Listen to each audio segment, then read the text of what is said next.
this is insane. Whether or not you actually convert to a heat pump, you're still going to pay for this. No, and it's even more perverse than that, because what the PUC actually did was tack on a fee for existing natural gas customers to pay to subsidize folks to switch. So to your point, you're already paying because this is how it works if you're an electric customer.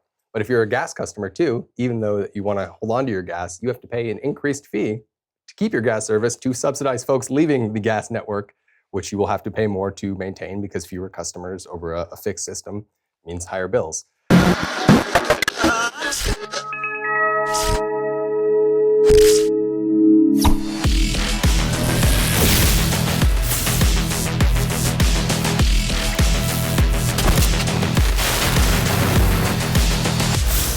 All right, ladies and gentlemen, welcome back to another episode of PowerGab, your go-to show for all things energy and environmental policy in Colorado.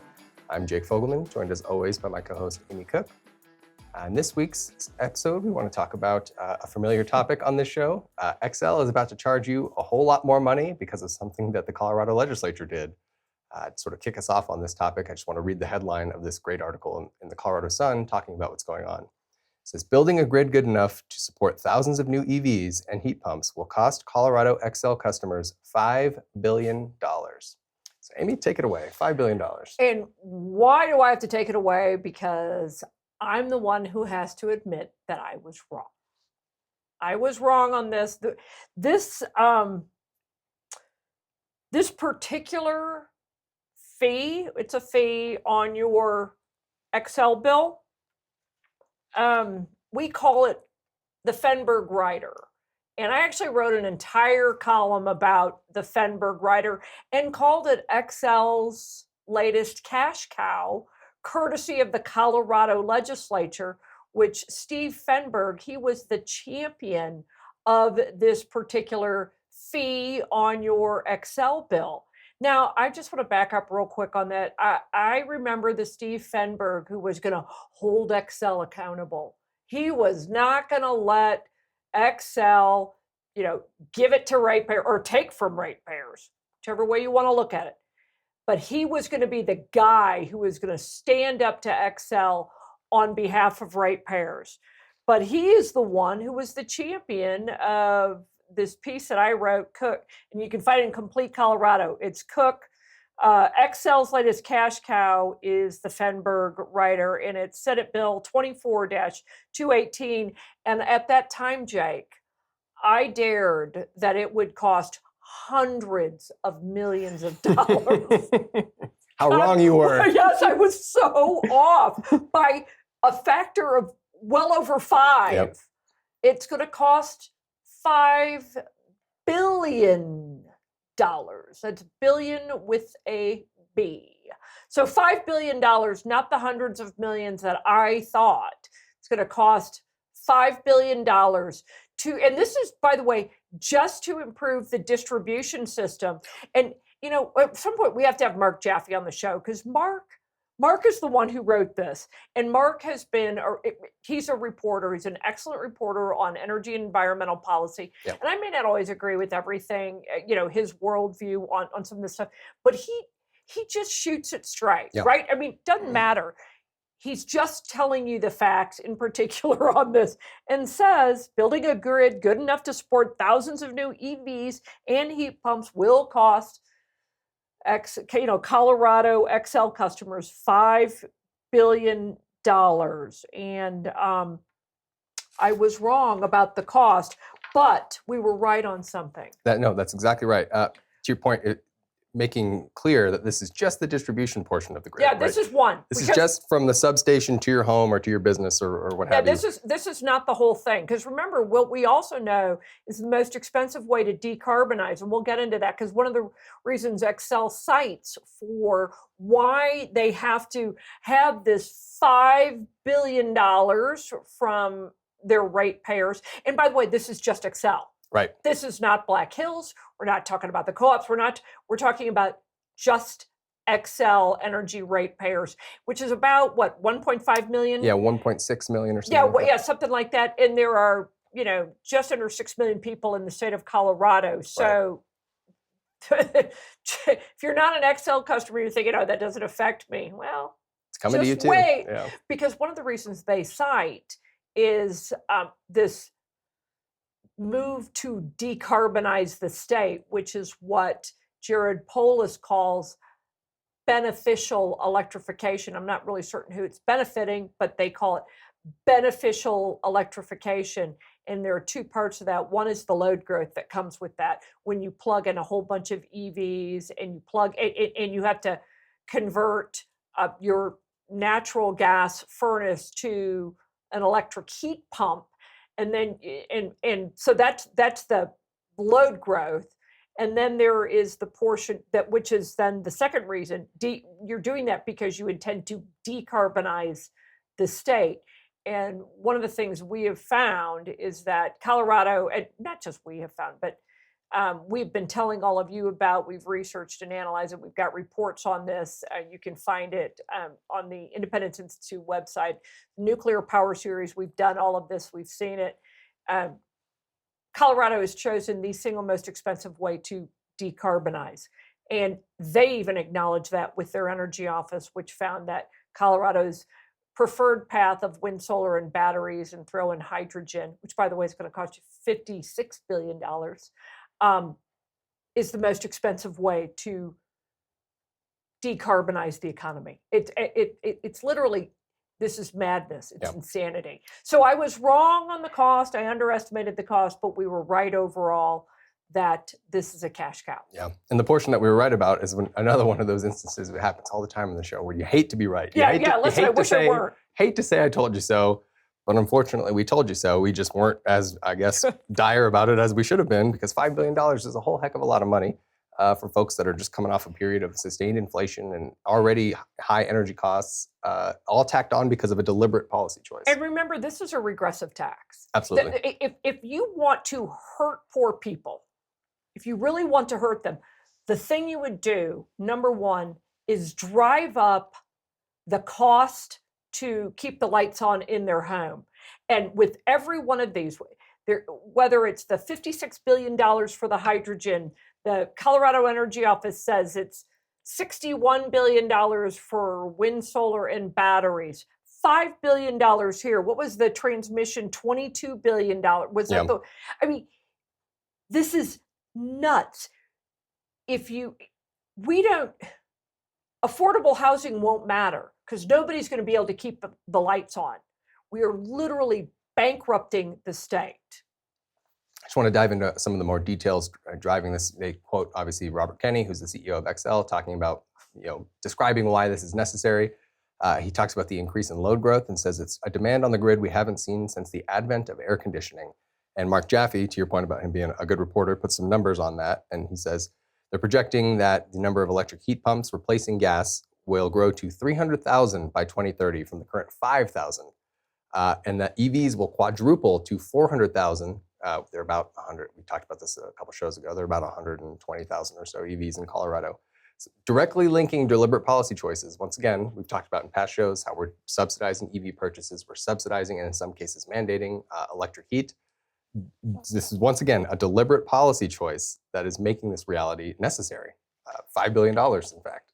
So I just want you to think about this. We're on the dawn of a new year, so 2025, right?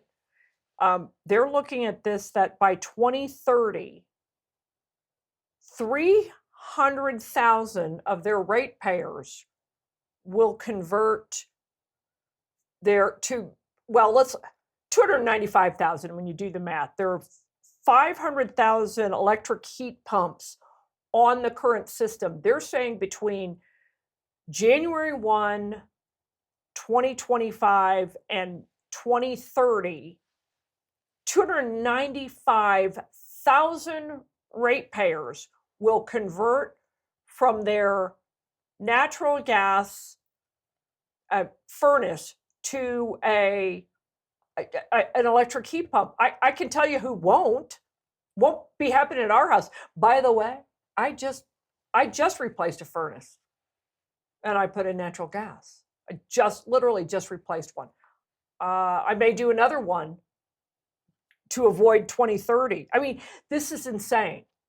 The cost, your bill is going to go up. And here's the other thing too, whether or not you actually convert your heat pump, you're still going to have to pay, or convert to a heat pump, you're still going to pay for this. Yeah. You still have to pay for it. No, and it's even more perverse than that, because during the Clean Heat Plan proceedings, we talked about this several episodes back, what the PUC actually did was tack on a fee for existing natural gas customers to pay to subsidize folks to switch. So to your point, you're already paying because this is how it works if you're an electric customer. But if you're a gas customer too, even though you want to hold on to your gas, you have to pay an increased fee to keep your gas service to subsidize folks leaving the gas network, which you will have to pay more to maintain, because fewer customers over a fixed system means higher bills. So it really is a perverse situation. One more thing I want to touch on, the 1-2 punch you mentioned sort of at the top of the show, the load growth and the decarbonization. I actually dug into an Xcel filing related to this after the story piqued my interest. On the decarbonization front, they're projecting by 2050, so their current total generation capacity, Xcel's, is about 13 gigawatts. That's across their whole electric fleet.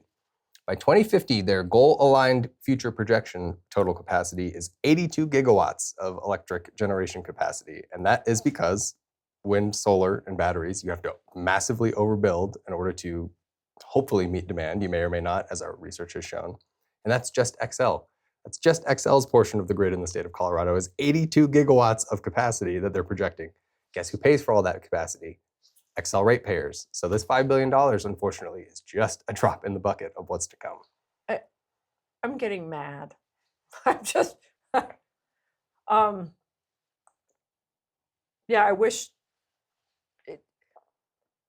82 gigawatts,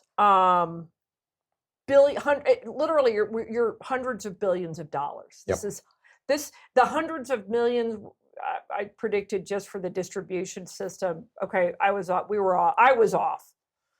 It's going to be 5 billion, but here's the thing: this 82 gigawatts, you are talking about hundreds of billions of dollars. We predicted something like 695 billion, including transmission, distribution, utility profits, all the things that property taxes, all the things that go into all of this. And what does that mean? So it's such a big number, you think, I don't even know what that means. You know what that means? It means you writing a check with a comma in it to pay your utility bill every single month. Right. So $1,000 plus monthly utility bills. Yep. It's madness. And this is where the madness of Jared Polis, but this is the path that the Colorado legislature and the governor have us on right now. Right. That's why I keep saying we are literally going over a cliff. We are going over a cliff. And you've already seen steps that way, right? Because to your point about paying hundreds of billions to get to that 82 gigawatts, maybe more even, just this past the Clean Energy Plan for I think about 6 gigawatts of expanded capacity, just this first leg by 2030, 12 billion just for that small portion. Oh yeah, I forgot about that one. And as you increasingly replace, as we've covered extensively, replace dispatchable capacity, you're not doing a one-for-one swap with capacity. So that amount that you have to replace with grows and grows and grows and grows. So that $12 billion starts to look a whole lot bigger as you get further along this so-called transition, or as you call it, a forced march. Yeah. It's sort of unrelated. It is related, but it's separate from this story. Is this arrived at the same time, which is NERC, the North American Electric Reliability Corporation, released its latest long-term reliability report, which they do every single year. And as other states are going on this similar expensive forced march, the grid watchdog is once again waving the red flags that now over half of the continent of North America is at an elevated risk of blackouts because of, you guessed it, reduced baseload capacity, closing coal plants, and replacement with intermittent generation that doesn't fill the same role on the grid. That's exactly right. And here's the thing, Jake, on this. What we're seeing are some states are taking it upon themselves to say, listen, we see where this is headed, and we are going to take care of our own, because clearly the federal government, and this was under the Biden administration, they were trying to put all of this on steroids. And by the way, they're still trying to do it. They are literally dumping billions of dollars into non-governmental organizations, NGOs, but these entities where, by the way, these Biden administration officials will probably end up working once they're gone, but to continue this path of decarbonization, this forced march to wind, solar, and batteries. They're shoving billions of dollars out the door to keep this going. So there are states that are taking it upon themselves.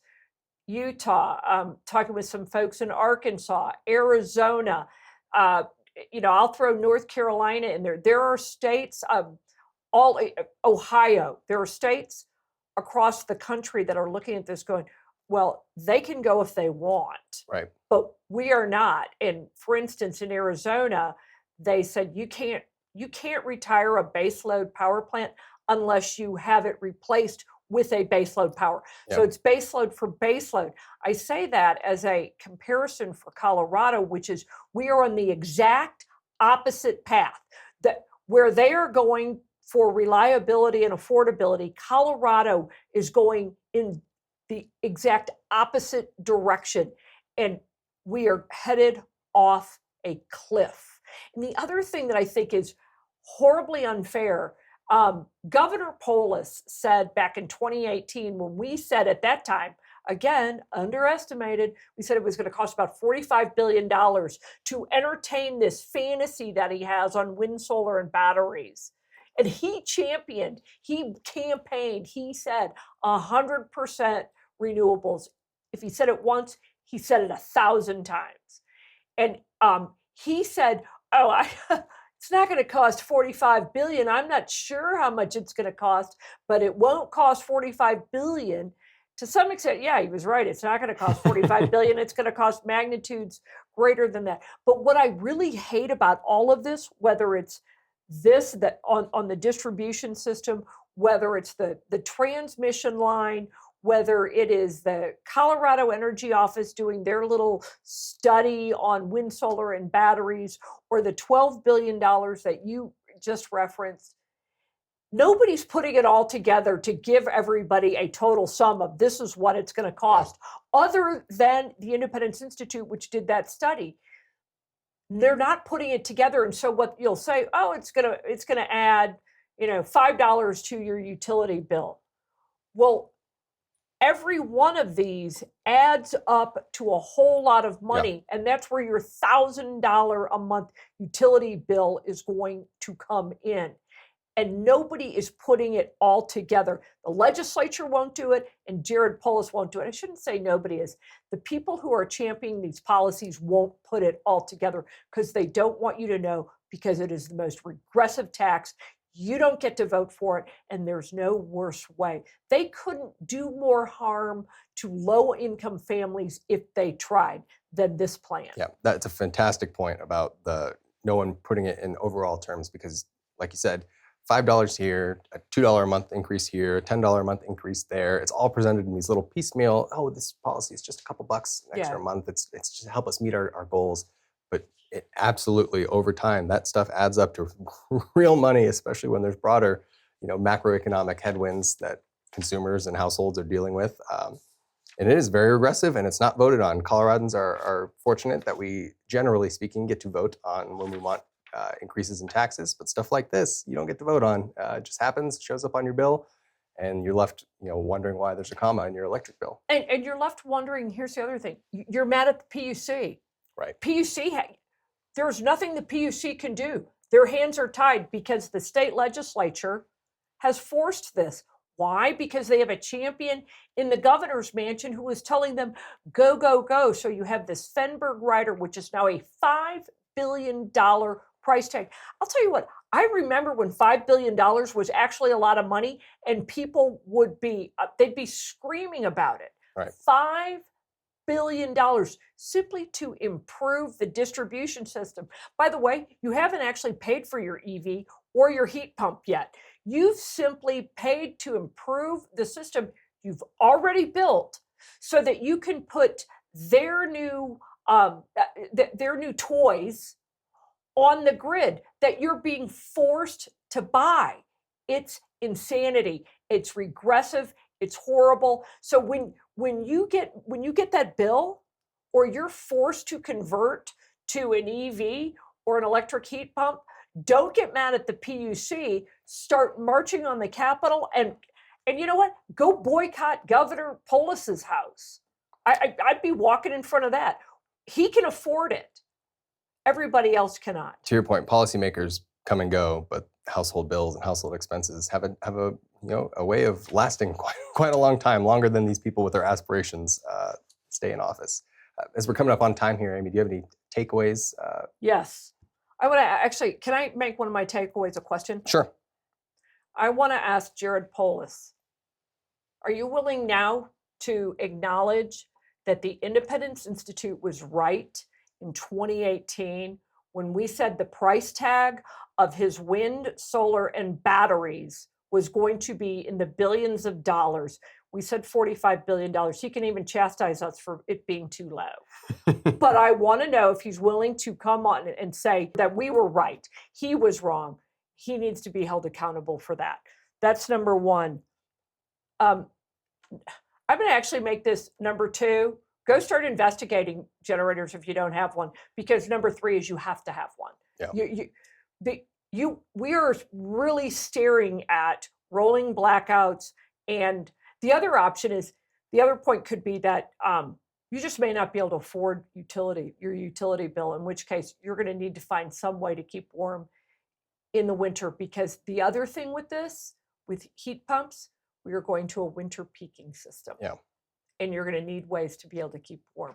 So number two is start investigating generators now. Number three is get that generator. Yeah, and it ain't just you saying it. We say it's sage advice as always, but as we pointed out, it's literally the National Grid Watchdog that's saying the blackouts are coming if stuff doesn't change. The blackouts are coming. And it doesn't look like things are changing right now in Colorado. That does it for us on another episode of PowerGab. If you like what you saw here, you can head on over to powergab.org to check out our entire back catalog. We produce new episodes every single week. We're also available wherever you get your audio podcasts, whether that's Spotify or Apple. And if you would like to reach out to us to suggest future show topics or guests you'd like to see us interview, you can send those over to info@powergab.org. We'd love to hear from you guys. But until next week, we'll see you.